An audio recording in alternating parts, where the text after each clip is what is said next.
Assalamualaikum warahmatullahi wabarakatuh. Diucapkan kepada panel kita pada hari ini. Okey, baiklah. Sebelum saya memperkenalkan kita punya panel pada hari ini, saya ingin mengucapkan selamat datang pada panel kita pada hari ini kerana sudi untuk bersama-sama dengan kita dalam forum. Forum apa? Nantikan tajuk dia pada hari ini, okey? Okey, baiklah. Sebelum kita meneruskan forum kita pada hari ini, ialah saya memperkenalkan kita punya panel pada hari ini. Okey. Nama beliau nama beliau adalah Encik Amirul Husaini bin Mamun, berasal daripada Muar Johor, sedang menuntut di Universiti Pendidikan Sultan Idris dalam jurusan Ijazah Sarjana Muda, Sains Sukan dengan Pendidikan. Betul, Cik? Ya, betul. Okey, baiklah. Okey, mesti semua tanya-tanya kan, apakah tajuk forum kita pada hari ini? Baiklah, tajuk forum kita pada hari ini sangat sinonim dengan gejala yang sering berlaku dalam kalangan kanak-kanak ataupun murid-murid sekolah rendah. Okey, tajuk forum kita pada hari ini adalah obesiti dalam kalangan murid. Okey. Mesti anda semua sudah tidak sabar lagi untuk mendengarkan apa yang akan dikongsikan oleh ahli panel kita. Okey, baiklah. Encik sudah bersedia? Ya, saya sedia. Semangat! Okey. Baiklah Encik. Soalan yang pertama daripada saya. Dan sebelum tu saya tahu Encik ada skrin yang akan dikongsikan. Okey, Encik boleh bersedia? Okey. Baik Encik. Soalan saya yang pertama. Baik. Seperti yang kita tahu, semua orang tahu obesiti, tapi orang tak tahu apa sebenarnya definisi obesiti tu. Boleh Encik jelaskan? Silakan. Baik, pertama sekali saya ucapkan terima kasihlah kepada moderator kerana memperkenalkan diri saya. Sebelum tu saya menjawab dulu salam daripada moderator. Waalaikumsalam. Pada awal tadi dia bagi salam. Okey, izinkan saya untuk share apa yang saya ada. Sebentar. Baik, semua boleh nampak ke? Okey, jelas Cik. Alright. Okey. Obesiti dalam kalangan murid. Seperti yang moderator tanya, apa itu obesiti kan? Ramai yang tahu obesiti tapi tak tahu apa sebenarnya obesiti.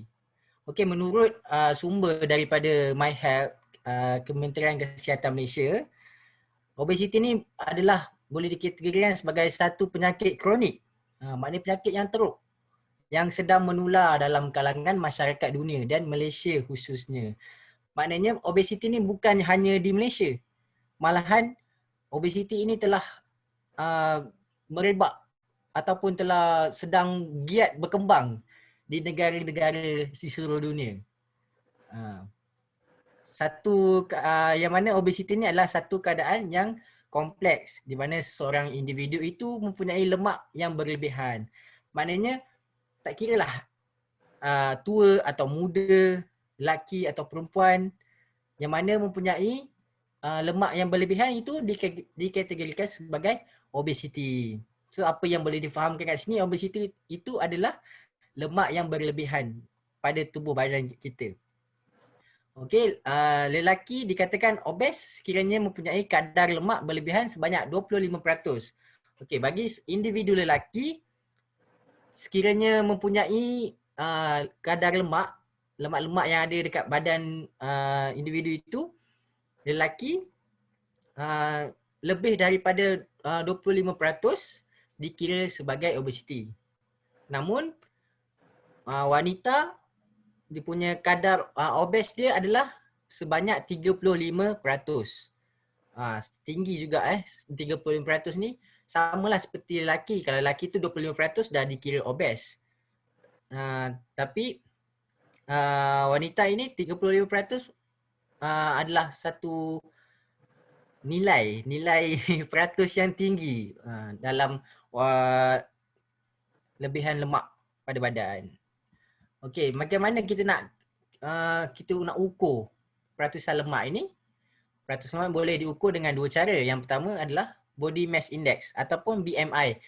Macam yang kita semua tahu, nak tahu orang tu apa dia punya status diri dia, kita ukur dia punya BMI.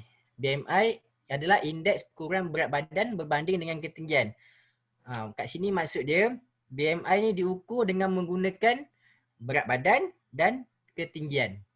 Okey, formulanya mudah. Berat badan tu dibahagikan dengan tinggi darab tinggi. Dapatlah berapa dia punya BMI dia. Okey, kalau perhatikan dekat sini, WHO ni, World Health Organization ni, dia telah klasifikasikan, dia telah kategorikan obesiti ni untuk populasi populasi Asia. Yang mana kurang berat badan tu adalah BMI dia kurang daripada 18.5. Bagi yang normal adalah antara 18.5 sehingga 22.9. Itu BMI dia. Berlebihan berat badan pula lebih daripada 23. Pra-obes. Pra-obes ni maksudnya dia permulaan nak obes. Adalah 23.0 sehingga 27.4. Maknanya kalau kita punya BMI ni dah sampai ke 23, 24 tu, kita dah dalam kategori pra-obes. Kemudian obes pula dibagi pada tiga kategori. Obes 1, obes 2 dan obes 3. Obes 1 ini 27.5 sehingga 34.9. Ini berisiko tinggi lah. Risiko kesihatan dia. Kesihatan dia mungkin dia akan mengalami banyak masalah kesihatan. Okey, begitu juga dengan obes 2 dan obes 3. Obes 2 35 hingga 39.9. Obes 4 melebihi ataupun sama dengan 40 BMI dia. Risiko terlalu tinggi. Baik. Seterusnya, kalau cara BMI ni adalah satu kaedah yang tidak tepat lah. Kiranya kalau kita guna BMI, kita tak boleh percaya sangat. Sebab BMI ni dicipta oleh bukan orang yang pakar dalam perubatan. Orang yang cipta BMI ni adalah orang yang pakar dalam matematik. Sebab tu jika kita lihat contohnya atlet angkat berat ataupun atlet bukan angkat berat, atlet bina badan. Atlet bina badan ni mereka punya berat badan dia memang berat lah sebab otot dia besar. Tapi otot dia yang besar tu, contohnya bicep dia kan. Bicep dia besar tapi tak ada lemak. So kita tak boleh nak katakan BMI ni ukuran yang tepat. Tapi ada satu lagi cara yang kita boleh ukur betul-betul ketepatan kita punya peratusan lemak dalam badan. Iaitu dengan menggunakan skillful caliper. Okay, kita boleh tengok gambar itu. Gambar itulah alat yang digunakan. Skillful caliper. Dia digunakan untuk menilai ketebalan lipatan kulit. Sehingga kita boleh ramalkan jumlah lemak badan dapat dibuat. Maknanya ada skillful caliper ni digunakan pada bahagian-bahagian tertentu yang mengandungi lemak lah. Okay. Untuk menganggarkan jumlah lemak badan, 4 lipatan kulit diukur. Okey, antara yang tempat yang diukur menggunakan skillful caliper ni adalah bicep, tricep, subscapular ni dekat bahagian belakang. Dekat bahagian sini. Boleh nampak ke? Okey. Seterusnya suprailiac ni dekat bahagian perut kita ni. Yang gedebe-gedebe tu. Dia ukur dekat situ ketebalan lemak tu. Dia ambil daripada kulit lah. Kalau kita bicep sini, ni bicep. Dia ambil kat sini. Dia ukur. Kalau macam ni, ni tak banyak lemak ni. Ni otot je ni. Lebih kurang macam tu. Okay. Okay, kalau tengok gambar ni, ini dia. Tepat kat mana dia ambil tu. Bicep dekat bahagian sini. Tricep kat belakang. Kalau kita buat macam ni, lebih-lebih ni, ini adalah lemak lah. Suprailiac ni dekat bahagian perut, dekat tempat yang gede tadilah saya cakap tu. Subscapular ni dekat belakang lah. Belakang dekat tulang rusuk tu bahagian atas sikit. Macam tu. Okey? Setakat ni faham ke? Setakat ni faham. Okey, terima kasih diucapkan kepada panel kita. Ilmu yang sangat menarik. Kita tanya pasal definisi je. Tapi dapat banyak info baru. Okey, apa yang dapat saya simpulkan sedikit daripada perkongsian ahli panel kita sebentar tadi. Okey, obesiti ni bermaksud lemak yang berlebihan pada badan, dan lelaki macam mana nak ukur lain, perempuan macam nak ukur lain, dan ketepatan cara untuk mengukur tu menggunakan skinfold caliper. Betul tak saya sebut? Betul. Pandai moderator. Okey. Jadi kita beralih kepada soalan yang seterusnya. Okey, baiklah. Baik. Seterusnya, soalan saya. Apakah faktor-faktor yang mempengaruhi obesiti ini? Semua orang tahu obesiti, tapi diorang tak tahu apakah punca yang diorang boleh terjadinya obesiti ni. Okey, silakan. Okay, baik. Okay. Sebelum saya masuk kepada faktor-faktor yang menyebabkan obesiti ni, saya nak bagi kesan dulu. Kesan obesiti kepada diri kita adalah yang pertama akan menyebabkan penyakit yang berkaitan dengan kardiovaskular, seperti sakit jantung, selain tu diabetes, kencing manis, dan banyak lagi penyakit-penyakit yang berkaitan. Baik, untuk menjawab soalan faktor bagi obesiti ni, saya fokus kepada kita punya tajuk forum ini, iaitu obesiti dalam kalangan murid. Okay, saya fokuskan kepada faktor-faktor obesiti dalam kalangan murid. Okay, saya kongsikan sedikit video yang diambil daripada Berita Awani. Ini pada tahun 2018. Warga pendidik memainkan peranan dalam memupuk gaya pengambilan makanan sihat di sekolah dalam usaha untuk mencegah obesiti di kalangan pelajar. Kementerian Kesihatan telah pun mengeluarkan garis panduan dan perkeliling mengenai perkara itu sejak dahulu. Tegas Menteri Kesihatan Datuk Seri Dr. S. Subramaniam, guru memainkan peranan penting dalam mengawasi makanan yang diambil murid kerana kebanyakan masa dihabiskan di sekolah. Ya, itu satu perkara yang membimbangkan kerana obesiti mula daripada sekolah. So, dengan Kementerian Kesihatan, Kementerian Pendidikan, kita ada program-program bersama. Dan saya pun dah minta bahagian nutrition di Kementerian Kesihatan supaya mengadakan program bersama PIBG kerana ibu bapa boleh diberi maklumat tentang cara perkara ini so mereka boleh nasihat anak-anak mereka. Mengulas lanjut, Subramaniam menegaskan kira-kira 80 hingga 85% rakyat negara ini tidak suka memakan sayur dan buah-buahan dan hanya memakan lauk dan nasi semata-mata. Jelasnya, gaya pengambilan makanan yang diamalkan itu tanpa disedari memberi kesan yang buruk dan menyebabkan kira-kira 45% rakyat di negara ini berdepan dengan obesiti. Okey, baik.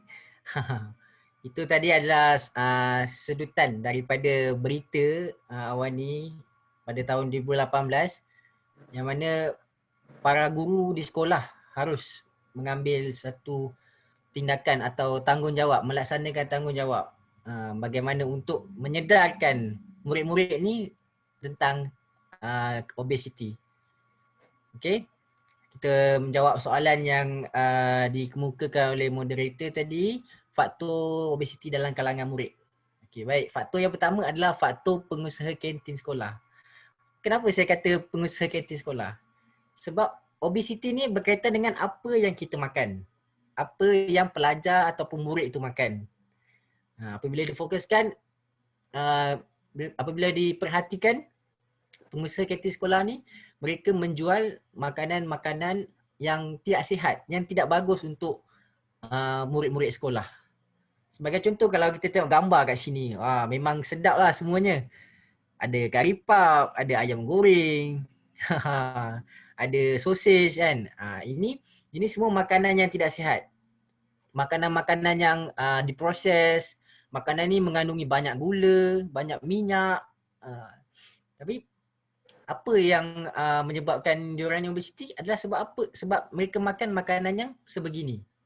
Makanan yang tidak sihat dan tidak seimbang.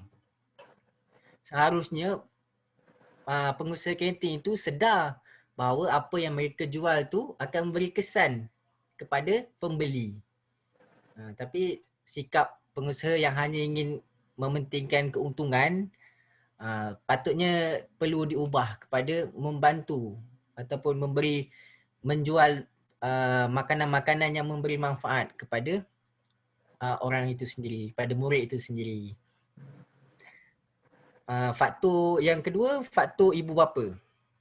Ibu bapa ni, mereka, saya katakan ada segelintir ibu bapa yang tidak sedar kepada pentingnya sarapan untuk anak-anak. Kenapa saya katakan penting sarapan untuk anak? Supaya anak-anak itu pergi ke sekolah dalam keadaan yang bertenaga. Tak perlu sarapan yang berat-berat. Cukuplah sediakan anak itu secawan Milo ataupun secawan susu, ataupun boleh juga sediakan telur separuh masak, yang mana sihat untuk murid-murid ni. Apabila mereka ni tidak sarapan di rumah, maka mereka akan cepat lapar ketika berada di sekolah. Seperti yang kita tahu pun, bila kita belajar, kita perah otak kita untuk belajar, kita akan cepat berasa lapar. Betul. Kalau kita tanya student-student dekat universiti, lepas kelas mesti nak makan. Sebab apa? Dalam kelas dia fokus, dia guna banyak tenaga. Bila dia guna tenaga tu, dia perlukan makanan supaya untuk tambah tenaga dia lagi. Okey. Kalau berlakunya obesiti ni sebab mereka makan, lepas tu mereka, makanan tu menjadi tenaga kepada mereka. Tetapi mereka ni selepas makan mereka mula rasa mengantuk sebab tidak melakukan aktiviti fizikal. Disebabkan itu tenaga yang makanan itu menghasilkan tenaga itu tidak digunakan akan menjadi lemak. Sebab itu obesiti ni kadar lemak yang berlebihan. Lemak-lemak ni semua lemak-lemak yang tak digunakan ataupun lemak tepu lah. Orang kampung saya cakap lemak tepu. Macam tu. So ibu bapa ni perlu beri perhatian kepada anak atau untuk menyediakan sarapan kepada mereka. Ataupun jika tidak sempat, mungkin boleh ibu bapa ni sediakan bekal kepada anak untuk makan pada waktu rehat. Baik. Faktor kita, faktor pihak sekolah.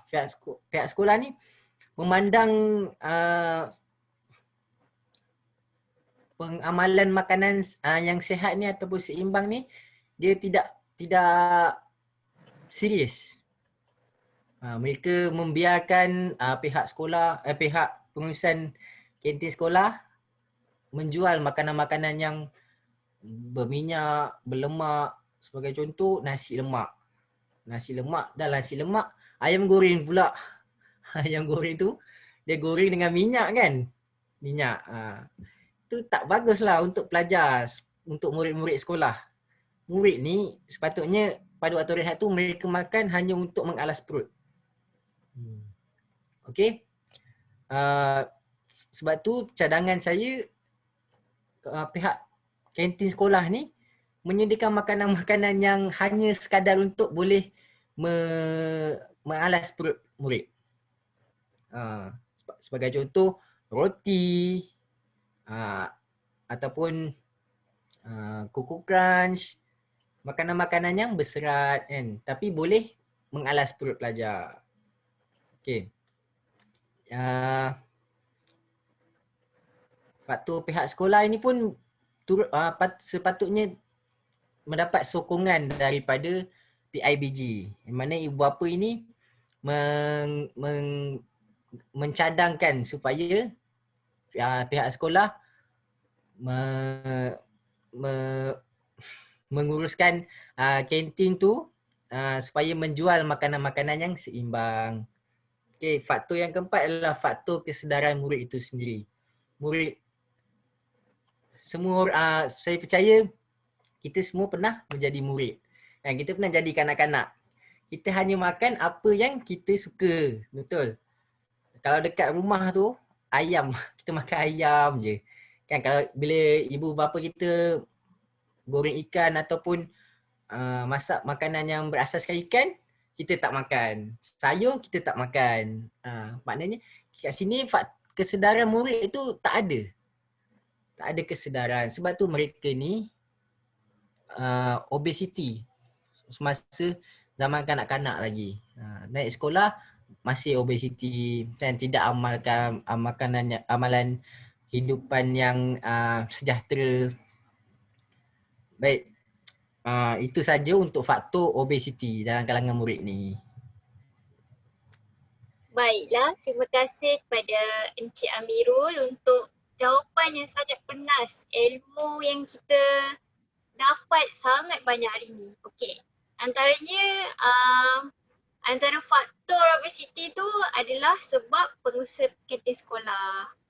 Faktor ibu bapa, faktor pihak sekolah dan faktor kesedaran murid itu sendiri. Tapi saya rasa macam lapar pula bila Encik sebut pasal ayam goreng, nasi lemak, berbunyi perut. Okey. So, kita teruskan dengan soalan yang seterusnya. Boleh kan Encik? Boleh. Boleh. Okey, bagus. Semangat. Okey, soalan yang seterusnya. Apakah langkah yang efektif yang boleh dilakukan oleh pelbagai pihak untuk mengatasi masalah obesiti ini dalam kalangan pelajar sekolah? Jadi kita nak tahulah kan, kita tahu obesiti ni macam mana cara yang efektif yang boleh diambil oleh pelbagai pihak untuk mengatasi. Okay, silakan. Baik, terima kasih moderator. Lapar tadi. Itu saya baru sebut nasi lemak tu. Belum saya cakap lagi pasal nasi belauk. Asam pedas. Ikan merah. Jika tadi kita dah tahu faktor, kita dah cari punca kepada masalah obesiti dalam kalangan murid, kita perlu ambil faktor itu sebagai penanda aras supaya kita dapat mencari jalan penyelesaiannya. Baik. Langkah yang kita perlu ambil ataupun haruslah diambil untuk mengatasi masalah obesiti dalam kalangan murid ni adalah pertama, amalan gaya hidup sihat. Amalan gaya hidup sihat ni maksudnya pergi bersenam selepas makan kan, untuk kita makanan yang kita makan tu menghasilkan tenaga. So kita kena guna tenaga tu. Kalau kita tak guna tenaga tu, akan menjadi lemak tepu. Amalan gaya hidup sihat ni kita boleh buat macam-macam. Kita boleh bersenam, bersukan. Senaman ni ada dua. Dibagi kepada dua. Yang pertama, senaman yang berstruktur. Dan yang kedua, tidak berstruktur. Yang berstruktur ni apa dia? Senaman-senaman yang kita memang dah rancang. Okey, contohnya minggu ni kita rancang 2 hari seminggu kita akan melakukan jogging ataupun berbasikal, berenang. Okey, sebenarnya berenang ni salah satu sukan yang menggunakan semua keseluruhan otot dalam badan kita ni. Kita berenang kan? Kita menggunakan keseluruhan otot. Baguslah berenang ni. Kalau siapa yang nak kurus, boleh kerap-kerap lah berenang. Lagi satu, Nabi Muhammad SAW pun menggalakkan supaya kita bersukan dengan berenang. Betul? Okey, yang kedua adalah makan makanan seimbang. Macam mana makan makanan yang seimbang tu? Saya akan bagi tahu lepas ni. Okey. Yang ketiga, pihak sekolah kerap mengadakan kempen kesihatan. Betul. Kalau kita memfokuskan kepada obesiti dalam kalangan murid, guru-guru lah ataupun pihak sekolah lah yang perlu untuk mengambil tindakan supaya dapat menyedarkan murid-murid ni tentang pentingnya makan makanan yang seimbang bagi mengelakkan obesiti. Antara aktiviti yang boleh dilakukan adalah ceramah tentang kesihatan. Pihak sekolah boleh memanggil pakar-pakar pemakanan daripada klinik-klinik ataupun hospital yang berdekatan. Selain itu, pihak sekolah perlu menyediakan satu sudut ataupun tempat yang mana menceritakan tentang bagaimana pentingnya kita mengamalkan makanan yang sihat bagi mengelakkan masalah obesiti ni. Langkah yang ketiga, pihak sekolah juga boleh apabila pelajar makan di kantin, kan ada meja panjang, betul? So dekat meja tu tampal artikel-artikel yang berkaitan tentang makanan-makanan sihat. So sambil-sambil pelajar makan, mereka baca. Apabila mereka baca, mereka tersedar yang mereka makan tu salah. Pada esok harinya mereka akan cuba untuk baiki, insya-Allah, dengan izin Allah SWT. Okay. Apa amalan gaya hidup sihat tadi tu saya tambah lagi 6 tips gaya hidup sihat. Yang pertama, minum air secukupnya. Badan kita ni perlukan air. So kita kena minum air secukupnya. Kita tak boleh minum air berlebihan. Kita kena minum air sekadar cukup. Macam seperti yang disarankan oleh Kementerian Kesihatan, 8 gelas sehari. Betul? Okey, yang kedua, makan secara sihat. Kurangkan pengambilan gula dan garam. Gula ni sebenarnya racun dalam badan kita ni. Gula. Bila kita terlalu banyak gula, akan menyebabkan kita jadi gemuk, obesiti. Macam tu. Okay, yang ketiga ni, bersenam. Macam saya cakap tadi, kita boleh bersenam, jogging ataupun saya lupa tadi. Saya dah bagi tahu senaman yang berstruktur. Saya tak bagi tahu pula senaman yang tidak berstruktur, betul? Okey, senaman yang tidak berstruktur ni adalah senaman aktiviti fizikal yang kita buat tapi kita tak rancang. Dia tak khusus kepada bahagian-bahagian otot yang kita nak fokuskan. Senaman yang tak berstruktur ni contohnya kita berkebun, kita menyapu sampah dekat halaman, kita mop lantai rumah. Itu kira aktiviti fizikal. Senaman juga tu, tapi senaman yang tak berstruktur lah. Ada yang tanya saya, bagaimana dengan orang-orang kampung yang bekerja kan, sawit, kerja potong sawit, kerja kutip sawit, kerja-kerja berat kan. Itu dikira juga sebagai senaman lah. Tapi masih ada penyakit-penyakit yang kronik, seperti kecil manis kan. Kenapa? Pada pendapat saya, mereka bekerja penat kan. Bila mereka bekerja, banyak tenaga dikeluarkan. Petik sawit tu penat Sawit tu dah berat kan, nak angkat lagi. Lepas tu bila mereka penat, mereka kurang tenaga, mereka akan makan dengan banyak. Lepas makan, mereka ada lepas makan tu mereka tak pula pergi kebun balik. Mereka tidur. Itu yang menyebabkan mereka ada masalah-masalah atau penyakit yang kronik. Tapi saya tak tuduh semua macam tu. Bagi pendapat saya lah. Sebab ada yang bertanya kepada saya. Okey, yang keempat, berhenti merokok. Rokok ni amalan hidup yang tak sihat lah. Bukan merokok je. Minum arak, penyalahgunaan dadah, itu perlu dihentikan sebab mengandungi bahan-bahan yang tak bagus untuk badan kita. Akan menyebabkan kita berpenyakit lah. Yang kelima, elakkan tekanan stres. Bila kita stres, kita buat apa? Kita akan makan, betul. Bila stres je, kita makan coklat. Coklat tu. Sampai ada yang kata coklat ni bila makan kita akan jadi gembira. Bila orang stres, dia kaitkan dengan makan coklat. Sebenarnya tak bagus. Stres tu perlu dielakkan supaya kita tak makan. Yang keenam, tidur berkualiti. Maksudnya tidur yang berkualiti lah. Cukup waktu untuk tidur kan. Kita tidak berjaga sepanjang malam. Kita tidak tidur lewat malam. Sampai waktunya kita tidur, kita tidur. Okay.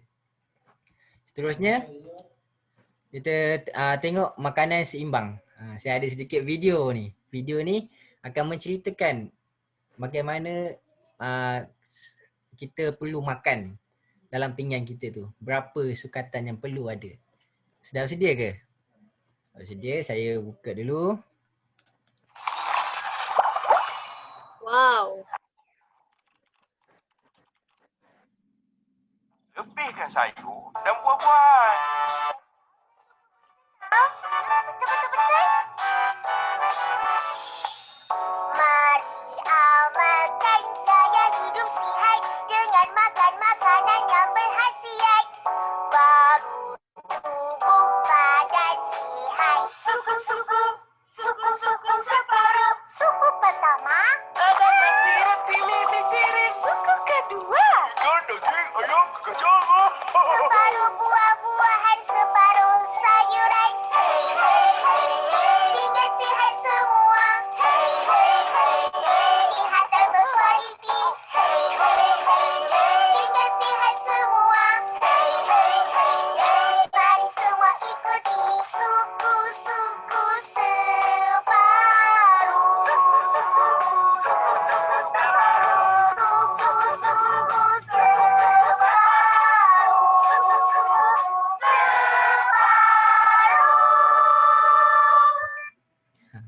Saya tengok moderator tu dah goyang-goyang kepala dah. Layan lagu ni. Yes. Semua tahu yang Upin-Ipin ni ada kartun animasi daripada Malaysia. Tapi dalam kartun pun kita boleh sampaikan input-input yang bagus untuk masyarakat. Okay. Apa yang Upin-Ipin dengan kawan-kawan dia tu cuba sampaikan adalah seperti inilah. Bagaimana dalam pinggan kita tu suku-suku separuh. Lepas ni boleh hafal lagu tu supaya kita ingat makanan yang perlu ada dalam pinggan kita adalah suku-suku separuh. Separuh tu apa? Separuh tu nasi kan, bijirin, gandum dan sebagainya lah. Mi kan. Suku-suku separuh. Suku. Okey, kalau tengok dekat pinggan ni bread, rice, roti, nasi, kentang, pasta tu adalah makanan yang starchy food ataupun berkanji. Perlu ambil. Kanji pun kena ada. Lepas tu susu dan dairy food. Dairy food ni produk makanan tenusu lah. Contohnya cheese, susu, krim tu berkrim, soya. Itu adalah dairy food. Okay, yang kita perlu ambil paling sikit adalah makanan-makanan yang kaya dengan, dia kaya tapi kaya dengan lemak. Lemak dan gula. Itu kita kena kurangkan supaya kita makanan yang kita makan tu menjadi kita punya menjamin kesihatan kita. Okay. Kita perlu ambil suku lagi, daging, ikan, telur dan kekacang. Ini adalah salah satu dairy food juga, tenusu juga, tapi dia lebih kepada protein. Protein kena ambil. Yang paling penting, banyakkan makan sayur-sayuran dan buah-buahan. Sebelum kita makan tu, kalau kita ikut sunnah Nabi Muhammad SAW, makan buah dulu sebelum kita makan makanan yang main food kita lah. Tapi kita dibolak-balikkan dengan, kalau ikut barat mereka makan buah-buahan ataupun makanan-makanan yang manis ni sebagai pencuci mulut selepas daripada makan makanan yang utama. Ada kontra lah kat situ. Kita nak ikut yang mana? Macam tu. Pilihan di tangan anda. Baik, saya rasa itu dah cukup lah menjawab kepada langkah-langkah yang boleh kita ambil dalam untuk mengatasi masalah obesiti dalam kalangan murid. Inilah makanan yang murid perlu makan sebenarnya. Dengan kadar suku-suku separuh. Suku-suku. Okey. Itu saja.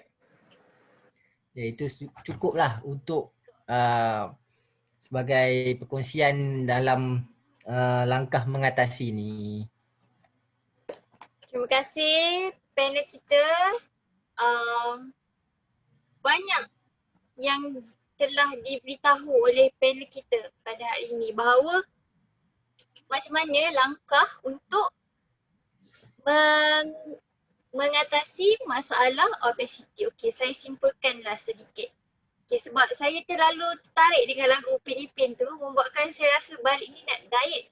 Okey, saya simpulkan sedikit berkaitan dengan langkah-langkah yang telah diberikan oleh panel kita bahawa yang pertama kita kena amalkan gaya hidup sihat. Contohnya bersenam, bersukan. Okey. Dan yang kedua, makan makanan yang seimbang. Suku-suku separuh. Okey, balik ni dah boleh buat rap lah. Suku-suku separuh. Okey.